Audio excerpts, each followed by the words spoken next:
जो वक्तव्य वीडियो माध्यम से बना के मुझे भेज दिया है, तो मैं तकनीकी टीम से आग्रह करूँगी कि वो उसको साझा करें। सभी महिलाएँ अपना-अपना कार्य करती रहती हैं, परंतु अगर उन्होंने कमिट किया है तो नमस्ते। फिर बिल्कुल। आप सभी को अंतर्राष्ट्रीय महिला दिवस के पूर्व संध्या पर बहुत बहुत प्यार और बहुत बहुत शुभकामनाएं। और मेरा बहुत आभार अचला जी को और भूपेंद्र जी को, जिन्होंने इतनी प्यारी एक इनिशिएटिव ली और इस कार्यक्रम का निर्माण किया। और आज का जो विषय है, युग निर्माण में नारी का योगदान, ये इतना अपने आप में ही ये इतना एक पुण्य, एक जैसे एक बहुत ही सुंदर कल्पना देता है कि ये आप अगर आप देखें तो मुझे बहुत गर्व हो रहा है कि मैं इतने प्रभावशाली नारियों के बीच में मैं अपना वक्तव्य रख रही हूँ, और जिन्होंने इतनी सारी संघर्षों के बाद इतनी सारी अचीवमेंट्स की हुई है। तो हर एक नारी का संघर्ष, और आज के युग में तो ऐसा है कि बहुतों ने बड़े संघर्ष के बाद जन्म लिया है, क्योंकि आपको तो पता है कि आज के युग में बहुतों का भ्रूण हत्या होता है। तो फिर इस सब के बीच आज के युग में जन्म लेना ही सबसे बड़ा और सबसे पहला संघर्ष हो गया है बहुत सारे नारियों के लिए, बहुत सारी कन्याओं के लिए। तो ये हमारी संस्कृति में ऐसा तो नहीं था।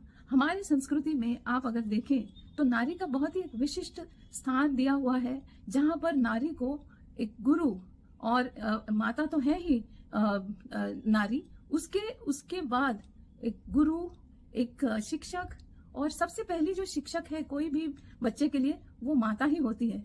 तो जो भी संस्कार, जो भी गुण एक व्यक्ति में आते हैं, तो उसके सबसे पहले योगदान तो माता ने ही दिया हुआ है।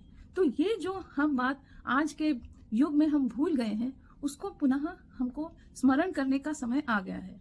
तो पुरातन काल में, वैदिक काल में नारी का जो स्थान था, जैसे हम जैसे देखते हैं कि अगर आप आज के युग के साथ अगर आप तुलना करें, तो फिर नारी को लक्ष्मी का रूप, लक्ष्मी माता, जो जैसे आप कह सकते हैं फाइनेंस मिनिस्टर, लक्ष्मी को शक्ति, जैसे आप कह सकते हैं डिफेंस मिनिस्टर, लक्ष्मी को सरस्वती, और ऐसे ही सभी विषयों में निपुण, सभी विषयों में जैसे लीडर बनी थी नारियां।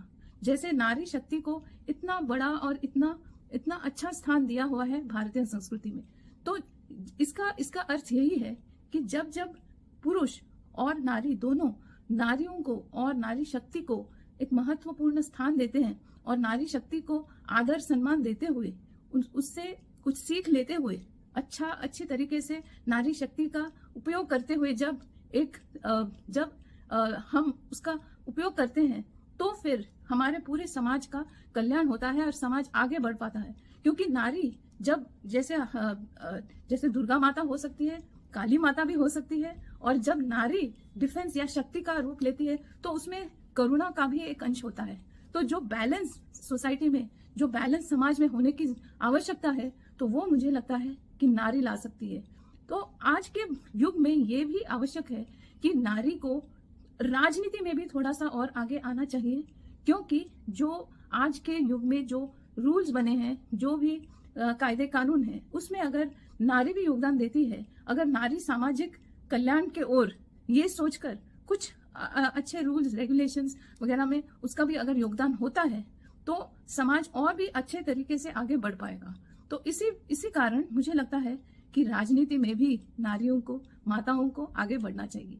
और सभी आजकल तो शिक्षा के साथ में सभी नारियों को, सभी महिलाओं को पूरा इक्वल अपॉर्चुनिटी देने की आवश्यकता है।